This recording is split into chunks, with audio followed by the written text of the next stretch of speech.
ఆర్థిక పతనం, మైనస్ లోకి పడిపోయిన వృద్ధి రేటు, సెప్టెంబర్ లో 5% తగ్గినటువంటి జిఎస్టి, 2 ఏళ్ల క్రితం 33% వృద్ధి రేటు తోటి దేశంలోని నెంబర్ 1 స్థానంలో తెలంగాణ ఉన్నది.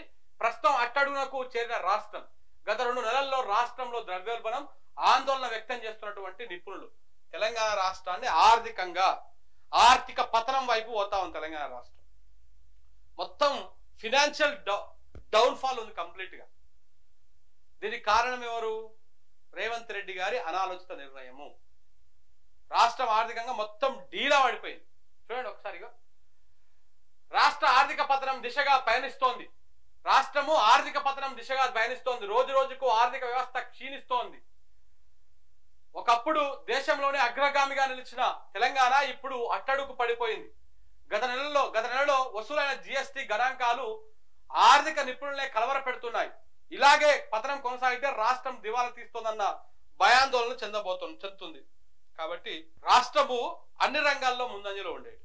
అన్ని రంగాల్లో, ఒక రంగం ఈ రంగం ఆ రంగం, చాలా రంగాల్లో ముందంజలో ఉండేది, ముందుకు కొనసాగేది. దాని ద్వారా ఏమైతుంది, మనకు జిఎస్టి అత్యధిక స్థానంలో వచ్చి ఇటు దేశ ఆర్థిక వ్యవస్థకి ఊతమివ్వడంతో పాటు తెలంగాణ రాష్ట్ర ఆర్థిక వ్యవస్థ కూడా పరిపుష్టిగా బలంగా ఉండేది.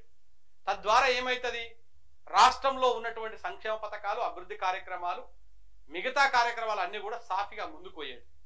దాంట్లో కూడా రాష్ట్ర ఆర్థిక పరిస్థితి బాగుంది కాబట్టి కొంత ఎక్కువ ఇంకా పథకాలు ఇంట్రడ్యూస్ చేసేవాళ్ళు. ఇప్పుడు ఉన్న పథకాలేమో మొత్తానికి కేసీఆర్ తెచ్చే పథకాలేమో మొత్తానికి బొందబెట్టేసారు, ఇవి లేకుండా చేసేసారు. ఇప్పుడు రేవంత్ రెడ్డి కొత్తగా తెచ్చేటివి ఏమీ లేవు. ఎందుకు లేవు అంటే ఇది అన్నింటికీ ప్రధాన కారణము రియల్ ఎస్టేట్ రంగం పూర్తిగా సర్వనాశనం అయిపోయింది, సత్యనాశ అయిపోయింది. మీరు ఒక రియల్ ఎస్టేట్ రంగము, వ్యవసాయం, రియల్ ఎస్టేట్ చాలా కీలకమైనటువంటి అంశం అండి. మీకు ఎన్ని ఉద్యోగాలు ఉన్నా, ఎంత చేసినా కానీ ఈ 2 రంగాలు పరిపుష్టిగా బలంగా ఉండాలి. వ్యవసాయ రంగాన్ని కూడా సర్వనాశనం చేస్తా ఉన్నాడు రేవంత్ రెడ్డి. ఇప్పుడు యూరియా కొరత వచ్చింది కదా, ఈ సంవత్సరం దిగుబడి తగ్గిపోతుంది, భయంకరంగా తగ్గిపోతుంది. వీళ్ళేమో దొంగ లెక్కలేసి చూపిస్తే చెప్పలేం కానీ దిగుబడి తగ్గిపోతుంది. అలాగనే రియల్ ఎస్టేట్ రంగం పడిపోతే రిజిస్ట్రేషన్లు తగ్గిపోతాయి. ఒక రిజిస్ట్రేషన్లే కాదు, జిఎస్టీ మీద భయంకరమైనటువంటి ఎఫెక్ట్ పడుతుంది. ఇప్పుడు సీ కొనాలన్నా జిఎస్టీ, సిమెంట్ కొనాలన్నా జిఎస్టీ కట్టాలి, ప్రతిదానికి జిఎస్టీ ఉంటుంది. ఇప్పుడు నీకు రియల్ ఎస్టేట్ రంగం మొత్తానికి, కన్స్ట్రక్షన్ రంగం మొత్తం పడిపోతే ఇవేవి జరగవు. ఒక రిజిస్ట్రేషన్లు ఇవి ఒకవైపు ఆదాయం తగ్గిపోతుంది, ఈ జిఎస్టీ ఇది తగ్గిపోతుంది.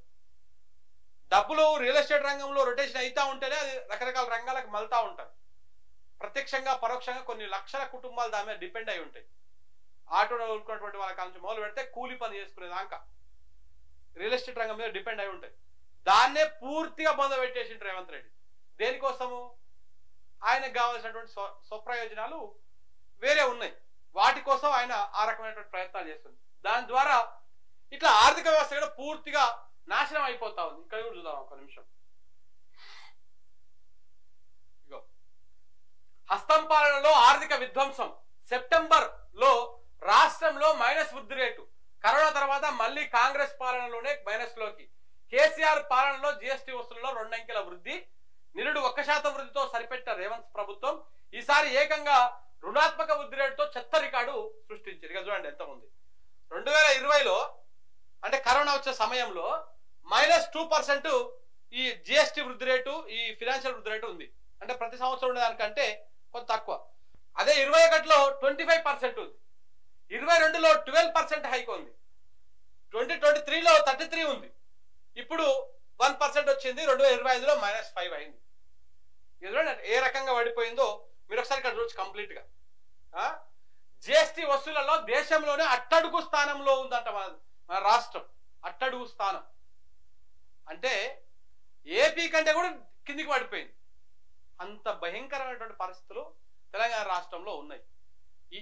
ఈ ఉన్న రాష్ట్రాన్ని ఆర్థికంగా సరిగా చూసుకున్నటువంటి మన ముఖ్యమంత్రి గారు, నేను భారత్ ఫ్యూచర్ సిటీ కడతా, ఇక్కడ నుంచి ఎక్కడికి అమరావతికి ఒక డెడికేషన్ లైన్ వేస్తా, ఇటు బెంగళూరుకు డెడికేషన్ లైన్ వేస్తా, బుల్లెట్ ట్రైన్ అమరావతి కోసం వేస్తా, చంద్రబాబు నాయుడు నేను అమరావతికి పోతాం, ఫ్యూచర్ సిటీకి వస్తాం, ఇది మాట్లాడుతా ఉన్నారు. ఇంకా ఇక్కడేమో ఆర్థికం కనీసము చూసుకునే పరిస్థితి లేదు ఇక్కడ.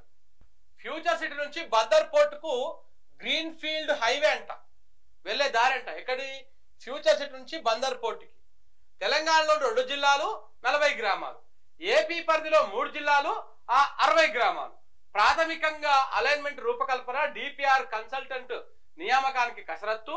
డిసెంబర్ కు పూర్తి అలైన్మెంట్ వచ్చేటువంటి అవకాశం ఉంది. ఆంధ్రజ్యోతికి లభించినటువంటి 12 వరుసల హైవే వివరాలు ఇక్కడ ఒకసారి చూస్తే మనము ఫ్యూచర్ సిటీ నుంచి బందర్ పోర్టుకు వస్తున్నట్టు ఒక లైన్ 6 లైన్ 6 ఏంది గ్రీన్ ఫీల్డ్ హైవే.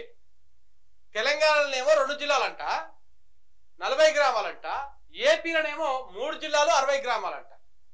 ఈ రోడ్డు తెలంగాణ కోసం వేస్తురా, ఆంధ్రప్రదేశ్ కోసం వేస్తున్నాడా? తెలంగాణ సొమ్ము పెట్టి. తెలంగాణలో కేవలం 2 జిల్లాలు ఉంటాయి, ఆంధ్రలో 3 జిల్లాలు ఉంటాయి. రేవంత్ రెడ్డి వేస్తున్నాడు దీన్ని. మళ్ళా మహానుభావుడు అసలు.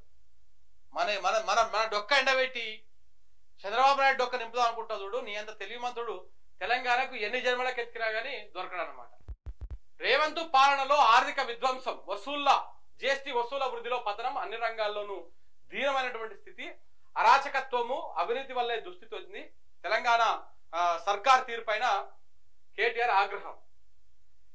ఇప్పుడు ఎవరన్నా పెట్టుబడి పెడదామన్నా కానీ భయపడే పరిస్థితి వచ్చింది. ఎవరన్నా పెట్టుబడి పెడదామన్నా కానీ భయపడే పరిస్థితి.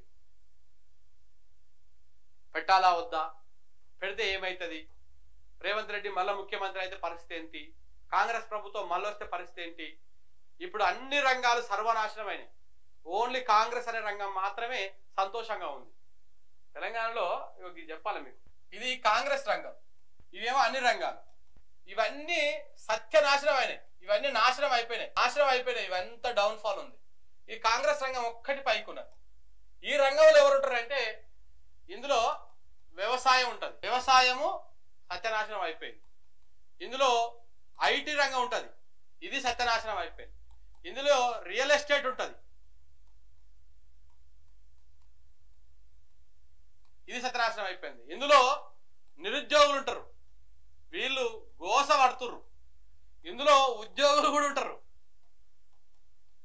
ఇందులో ప్రైవేట్ సెక్టార్ ఉంటుంది, ప్రైవేట్ రంగం. ఇక ఇందులో ఇంకా చాలా ఇట్లా మిగతాయి ఏవైతున్నాయో అవన్నీ కూడా మొత్తం డౌన్ ఫాల్ ఉంది, కిందికి ఉంది, కింది ముఖం చూస్తా ఉంది, అది నాశనం అవుతా ఉంది. ఇందులో కాంగ్రెస్, ఈ కాంగ్రెస్ నాయకుల రంగం మాత్రం చాలా అద్భుతంగా ఉన్నది. ఇందులో ఏముంటది అంటే కబ్జాలు. ఇందులో ఏముంటది ఒకసారి ఇక్కడ చెప్తాను. కబ్జాలు, దారి దోపిడీలు, బెదిరింపులు,